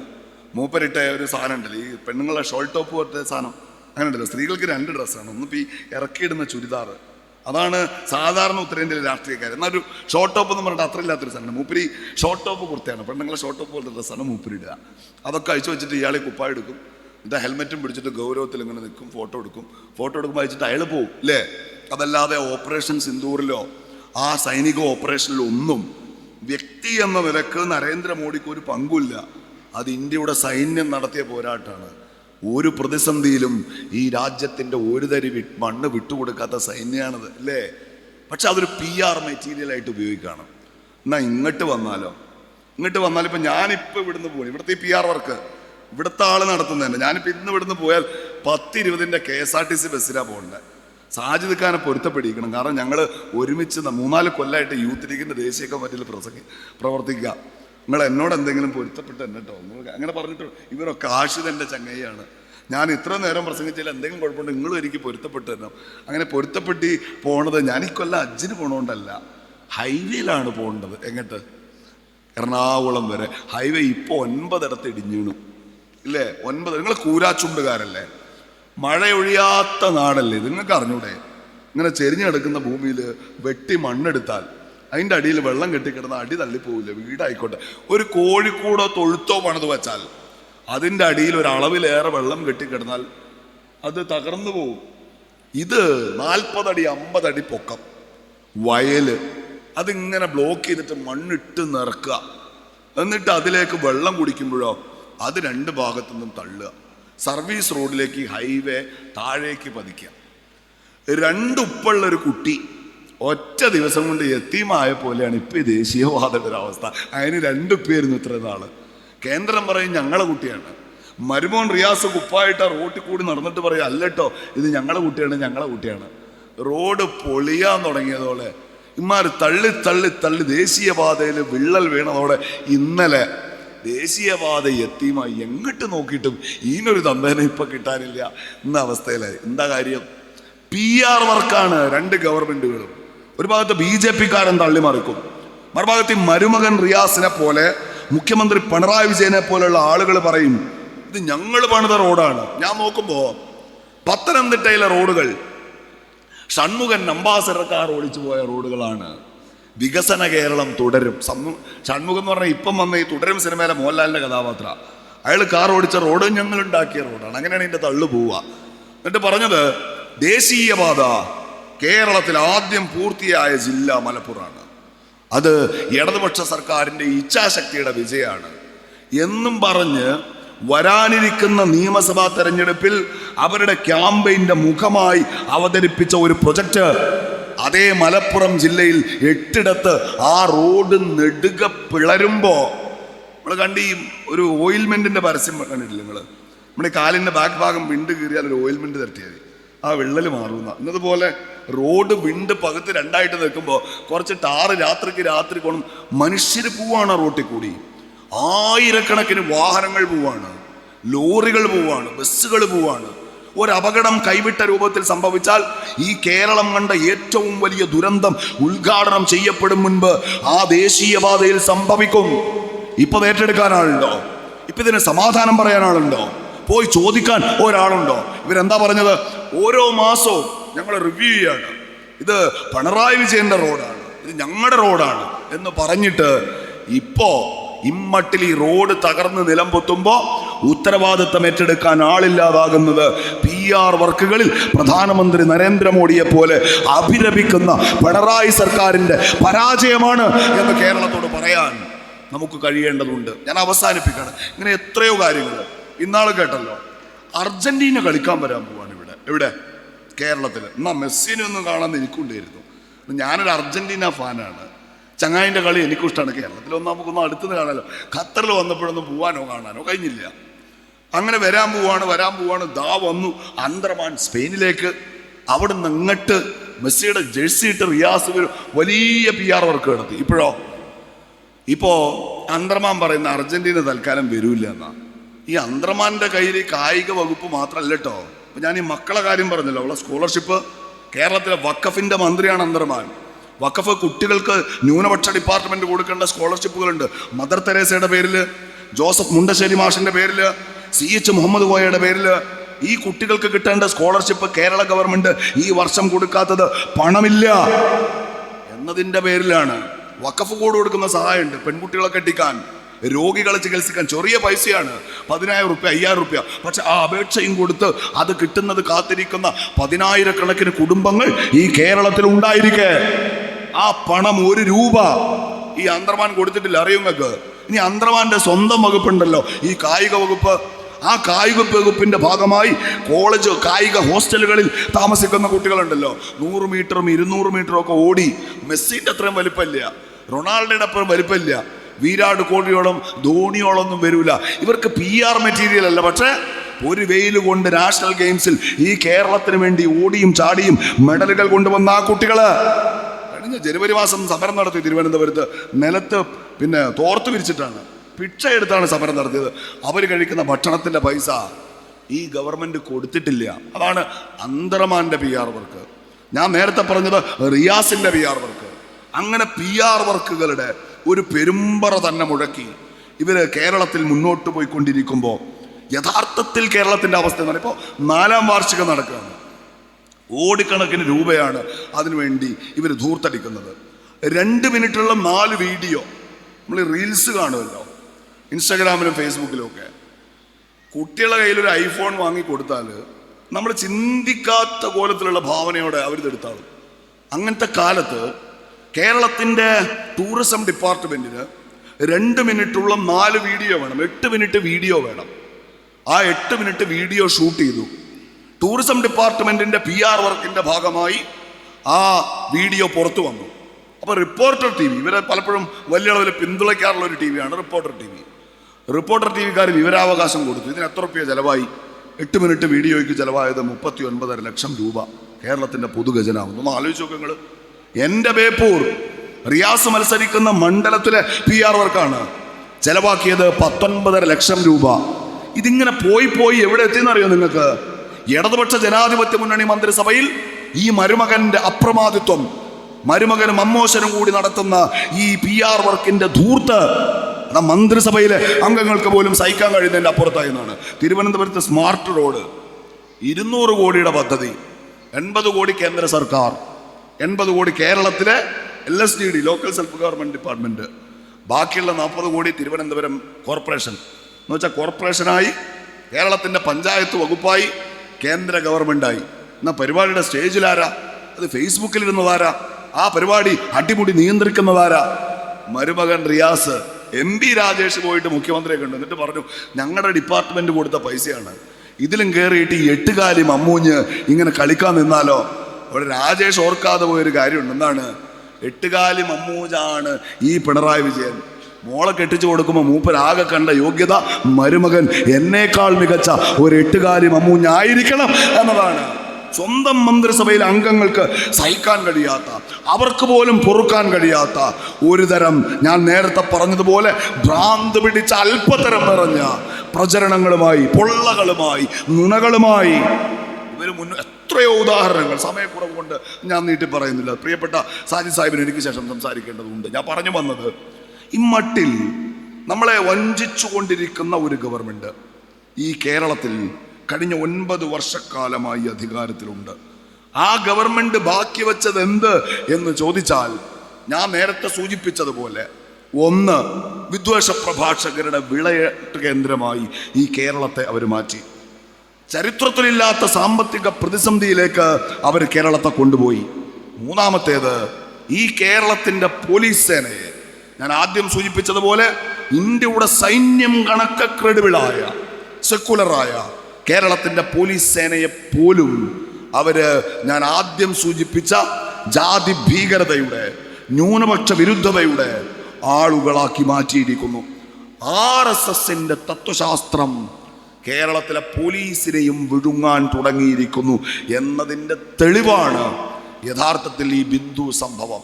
അപ്പോൾ അങ്ങനെ വലിയ പ്രതിസന്ധികൾ നമ്മൾ നേരിടുന്ന ഈ കാലത്ത് എല്ലാ പ്രതീക്ഷകളും നഷ്ടപ്പെട്ട് നിരാശരാവാനല്ല ഞാൻ നിങ്ങളോട് ഇതാകെ പറഞ്ഞു വെച്ചത്. ഞാൻ അവസാനിപ്പിക്കുകയാണ്. നമ്മുടെ മുന്നിൽ പ്രതീക്ഷകളുടെ വലിയ വലിയ ഗോപുരങ്ങൾ ആകാശം മുട്ട ഉയരത്തിൽ വളർന്നു വരുന്നുണ്ട്. പെഹൽഗാമിലെ ഭീകരാക്രമണം കഴിഞ്ഞപ്പോൾ യഥാർത്ഥത്തിൽ ആ ഭീകരവാദികളും അവർ മുന്നോട്ട് വെക്കുന്ന വിദ്വേഷ രാഷ്ട്രീയത്തെ ഇന്ത്യയിൽ ഏറ്റെടുക്കാനും ഈ നാട് തകർക്കാനും കാത്തു നിൽക്കുന്ന ഇന്ത്യക്കകത്തെ RSSന്റെ ഭീകരവാദികളും അവർക്ക് വീണ് കിട്ടിയൊരു അവസരമായിരുന്നു. മതം ചോദിച്ച് ഇന്ത്യയിൽ ആളെ കൊലപ്പെടുത്തിയിരിക്കുന്നു. ഈ ശശികല ടീച്ചറെ പോലെയുള്ള ആളുകൾ അന്ന് പ്രസംഗിച്ചത്, അവർ മതം ചോദിച്ചു കൊല്ലാൻ തുടങ്ങിയെങ്കിൽ നമ്മളും ആ പണി ഇവിടെ ആരംഭിക്കണം എന്നാണ്. പാകിസ്ഥാനിൽ പോയിട്ട് കൊല്ലണം എന്നല്ല, പിന്നെയോ ഇവിടെ കൊല്ലണം. അവരുടെ സഹോദരന്മാർ ഇവിടെ ഉണ്ടല്ലോ, പാകിസ്ഥാനികളെ ഇവിടെ കിട്ടാനുണ്ടല്ലോ, അവരെ കൊന്നു തീർക്കണം എന്ന് പറഞ്ഞു. 184 വിദ്വേഷ പ്രസംഗങ്ങൾ, അക്രമ സംഭവങ്ങൾ, ഭീകരമായ കൊലപാതകങ്ങൾ, ആൾക്കൂട്ട ഹത്യകൾ ആ കാലഘട്ടങ്ങളിൽ ഇവിടെ നടന്നു. ആ വിഷയത്തെ ചൂണ്ടിക്കാണിച്ച് ഏത് നിമിഷവും ഇന്ത്യയിൽ ഭീകരമായ ഒരു മുസ്ലിം വംശഹത്യ സംഭവിക്കാം എന്ന ഒരവസ്ഥ അവരുണ്ടാക്കിക്കൊണ്ടുവന്നപ്പോ ആ വെറുപ്പിന്റെ കൊടുങ്കാറ്റിനെ തടുത്തു നിർത്തിയതാരാണ്? നിങ്ങളൊരു ചിത്രം കണ്ടില്ലേ? ആക്രമണം നടന്നപ്പോൾ ഭർത്താവിൻ്റെ മൃതശരീരത്തിനടുത്ത് കരയാൻ പോലും ആകാതിരിക്കുന്ന ഒരു പെൺകുട്ടി, അവളുടെ നെറ്റിയിലെ, ഞാൻ ആദ്യം പറഞ്ഞ സിന്ദൂരം, കല്യാണം കഴിഞ്ഞ് 6 നാളെ ആയിട്ടുണ്ടായിരുന്നുള്ളൂ. ഭർത്താവിനെയും കൂട്ടി ആ താഴ്വരയിൽ മധുവിധു ആഘോഷിക്കാൻ പോയതാണ്. അവളുടെ തൊട്ടു മുന്നിൽ വെച്ചാണ് 6 ദിവസം മുൻപ് തൻ്റെ കഴുത്തിൽ താലി ചാർത്തിയ, സിന്ദൂരമണിയിച്ച പ്രിയപ്പെട്ട ഭർത്താവിനെ അവൾക്ക് നഷ്ടമായത്. നോക്കി നിൽക്കേ ആ ഭർത്താവിനോട് കൊല്ലപ്പെടുന്നതിന് മുൻപ് ആ ഭീകരവാദികൾ ചോദിച്ചൊരു ചോദ്യമുണ്ട്, നിനക്ക് കലിമ അറിയാമോ? നീ മുസ്ലിമാണോ? അയാൾ പറഞ്ഞു, ഇല്ല, എനിക്ക് കലിമ അറിയില്ല.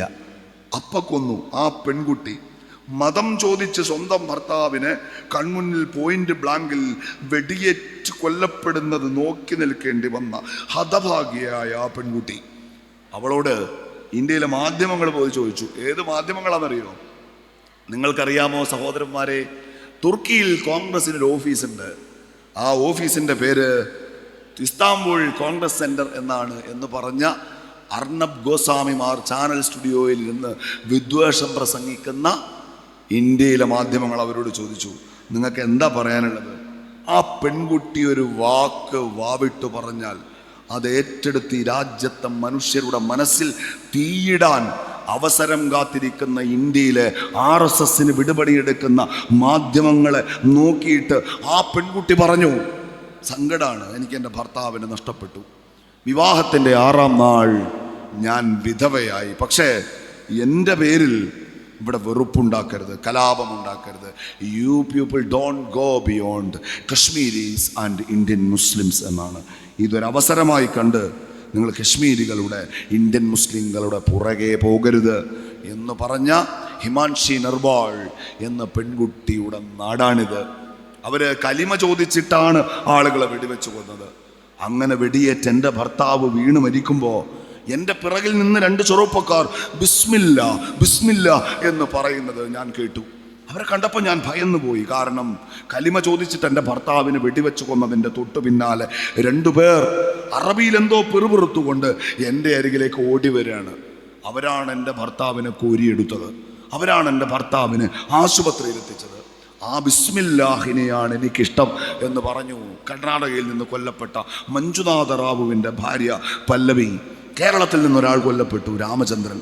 ആ രാമചന്ദ്രൻ മരിക്കുമ്പോൾ അദ്ദേഹത്തിൻ്റെ കൂടെ ഉണ്ടായിരുന്ന മകൾ ആരതി ഈ കേരളത്തോട് പറഞ്ഞത് ശരിയാണ്, എൻ്റെ അച്ഛൻ കൊല്ലപ്പെട്ടു. എൻ്റെ മക്കൾ നോക്കി നിൽക്കെ പേരക്കുട്ടികളുടെ മുന്നിൽ വെച്ച്, എൻ്റെ മുന്നിൽ വെച്ച് എൻ്റെ അച്ഛനെ അവർ മതം ചോദിച്ച് വെടിവെച്ച് കൊലപ്പെടുത്തി. എൻ്റെ അച്ഛൻ്റെ ഭൗതിക ശരീരത്തിനരികിൽ എന്തു ചെയ്യണമെന്നറിയാതെ ഞാൻ ഇരിക്കുമ്പോൾ അവർ എൻ്റെ തലയിലേക്കും തോക്ക് ചേർത്ത് വച്ചു. എൻ്റെ തലയിലേക്ക് തോക്ക് ചേർത്ത് വെച്ചിട്ട് എന്നെ കൊല്ലുമെന്ന് ഞാൻ ഭയന്നെങ്കിലും അവരാ തോക്ക് തിരിച്ചെടുത്തപ്പോൾ എൻ്റെ മക്കൾ എൻ്റെ കൈ പിടിച്ച് കുലുക്കിയിട്ട് പറഞ്ഞു, അമ്മ ലെറ്റ്സ് മൂവ്, നമുക്കിവിടെ നിന്ന് ഓടി രക്ഷപ്പെടാം. മനസ്സില്ലാ മനസ്സോടെ എൻ്റെ അച്ഛനെ അവിടെ നഷ്ടപ്പെടുമ്പോഴും മക്കളുടെ ജീവനെങ്കിലും ബാക്കിയാവാൻ എൻ്റെ അച്ഛൻ്റെ ശരീരം ഉപേക്ഷിച്ച് ഞാൻ അവിടെ നിന്ന് ഓടി രക്ഷപ്പെട്ട് ദിക്കറിയാതെ ഓടുന്നതിനിടയിൽ അവർ 2 പേർ എൻ്റെ കൈ പിടിച്ചു ആശുപത്രിയിൽ വന്നു. എൻ്റെ അച്ഛൻ്റെ ആശുപത്രി ഭൗതിക ശരീരം കിടത്തിയ ആശുപത്രി അവർ തിരിച്ചറിഞ്ഞു. അവിടെ പുലർച്ചെ 3 മണിക്ക് എന്നെയും കൊണ്ടുപോയി. ആ ഭൗതിക ശരീരം ഏറ്റുവാങ്ങുന്നത് വരെ എൻ്റെ കൂടെ നിന്നു. കശ്മീരിലെ വിമാനത്താവളത്തിൽ നിന്ന് ഞാൻ ഈ കേരളത്തിലേക്ക് പുറപ്പെടുന്നത് വരെ അവർ എൻ്റെ കൂടെ ഉണ്ടായിരുന്നു. ഞാൻ അവസാനം പിരിയാൻ നേരം അവരോട് പറഞ്ഞു, അള്ളാഹു നിങ്ങളെ രക്ഷിക്കട്ടെ. ഞാൻ അള്ളാഹുവിനെ വിളിച്ച് പ്രാർത്ഥിക്കുന്ന ഒരാളല്ല, പക്ഷേ അവരുടെ ദൈവം അള്ളാഹുവാണ്. ആ ചെറുപ്പക്കാരുടെ പേര് മുസാഫിർ എന്നും സമീർ എന്നുമായിരുന്നു. അവരെൻ്റെ കൂടപ്പിറപ്പുകളെ പോലെയാണ്. സ്വന്തം ഉച്ചവരം മതം ചോദിച്ച് നഷ്ടപ്പെടുന്ന വേദനയിലും ഈ രാജ്യത്തെ മുസ്ലിം സഹോദരങ്ങളെ, നമ്മളെ ചേർത്തു പിടിക്കാൻ വലിയ മനസ്സു കാണിച്ച അവരെ പോലെയുള്ളവർ ഈ രാജ്യത്തിൻ്റെ തെരുവുകളിലുള്ളിടത്തോളം മതത്തിൻ്റെ പേരിൽ ഈ നാടിനെ കീഴ്പ്പെടുത്താനുള്ള RSSകാരൻ്റെ BJPക്കാരൻ്റെ പരിശ്രമങ്ങളെ അവസാനത്തെ തുള്ളി ചോര കൊടുത്തിട്ടാണെങ്കിൽ അതുകൊടുത്തും നാം തടുത്തു നിർത്തുമെന്ന്, പ്രതിരോധിക്കുമെന്ന്. കിയാമം നാളുവരെ ഇന്ത്യ ഇതുപോലെ മനുഷ്യർ ജീവിക്കുന്ന മതത്തിൻ്റെ പേരിലുള്ള ഭ്രാന്തിനെ ഏറ്റെടുക്കാത്ത ഒരു മതേതര രാജ്യമായി തുടരുമെന്ന് നിശ്ചയദാർഢ്യത്തോടെ പ്രഖ്യാപിച്ചുകൊണ്ട് മുസ്ലിം ലീഗ് മുന്നോട്ട് വെക്കുന്ന ഞാൻ ആദ്യം പറഞ്ഞ നമ്മുടെ ഒരു അടയാളങ്ങളെയും ഒരു പൊന്നു തമ്പുരാന് മുന്നിലും അടിയറ വെക്കാത്ത, നമ്മുടെ അവകാശത്തിൻ്റെ ഒരു മുടിനാരിഴ ഒരാൾക്ക് പോലും വിട്ടുകൊടുക്കാത്ത, അവരെൻ്റെ ആരാധനകളെ, അവൻ്റെ വിശ്വാസങ്ങളെ അപമാനിക്കാത്ത, അവരെൻ്റെ അവകാശത്തിൻ്റെ ഒരു മുടിനാരിഴ തട്ടിയെടുക്കാത്ത മഹാനായ CH പോലെ, ഹായ്ദമില്ലത്തിനെ പോലെ, ബാഫക്കിത്തങ്ങളെ പോലെ, പൂക്കോയത്തങ്ങളെ പോലെ, സിദി സാഹിബിനെ പോലെ, അഭിവന്ദനായ പാണക്കാട് സയ്യിദ് മുഹമ്മദ് അലി ശിഹാബ് തങ്ങളെ പോലെ, ഹൈദരലി ശിഹാബ് തങ്ങളെ പോലെ, ആ തലമുറയിലെ ഇളമുക്കരനായ സയ്യിദ് സാദിഖ് അലി തങ്ങളെ പോലെ ചരിത്രത്തിൻ്റെ ഇന്നലകളിലും വർത്തമാനകാലത്തിലും നമ്മെ നയിക്കുന്ന വലിയ നേതാക്കന്മാർ തെളിച്ച ആ പാതയിലൂടെ നാം മുന്നോട്ടാണ്. ആ വലിയ യാത്രയിൽ ഞാൻ ആദ്യം സൂചിപ്പിച്ചതുപോലെ ഒരു പുരുഷായുസ് മുഴുവൻ ഈ ഗ്രാമത്തിൽ മുസ്ലിം ലീഗിനെ കെട്ടിപ്പടുക്കാൻ കഠിനാധ്വാനം ചെയ്ത ഒരാൾ, ആ ഒരാൾക്ക് നിങ്ങളുടെ പ്രിയപ്പെട്ട OK അഹമ്മദിന് ലഭിക്കുന്ന ഈ അംഗീകാരം അതൊരാൾക്കുള്ള അംഗീകാരമല്ല, പോയ തലമുറക്ക് ഇന്ന് ഈ തെരുവിലൂടെ ഈ കൊടി ഉയർത്തി മുദ്രാവാക്യം വിളിച്ചു നടന്നു നീങ്ങിയ ഇന്നത്തെ തലമുറയ്ക്ക്, ഇവിടെ വരാനിരിക്കുന്ന വരും തലമുറയ്ക്ക് അഭിമാനത്തോടെ ജീവിക്കുന്നതിന് വേണ്ടി നടത്തിയ വലിയ പോരാട്ടത്തിന് ലഭിച്ച അംഗീകാരമാണ് എന്ന് മനസ്സിലാക്കിക്കൊണ്ട് അങ്ങേയറ്റത്തെ ഉത്തരവാദിത്വത്തോടെ ഈ പദവി നിർവഹിക്കാൻ സർവശക്തനായ തമ്പുരാൻ നമ്മുടെ എല്ലാ മുഹമ്മദ് സഹായിക്കട്ടെ എന്ന് പ്രാർത്ഥിച്ചുകൊണ്ട് ഇനിയും വലിയ നേട്ടങ്ങൾ കൂരാച്ചുണ്ടിലെ മുസ്ലിം ലീഗ് പ്രസ്ഥാനത്തിന് സൃഷ്ടിക്കാൻ കഴിയട്ടെ എന്ന് ആഗ്രഹിച്ചുകൊണ്ട് സ്നേഹത്തോടെ നിങ്ങൾ അഭിവാദ്യം ചെയ്തുകൊണ്ട് അവസാനിപ്പിക്കുന്നു. അസ്സലാമു അലൈക്കും വറഹ്മത്തുള്ളാഹി വബറകാതുഹു.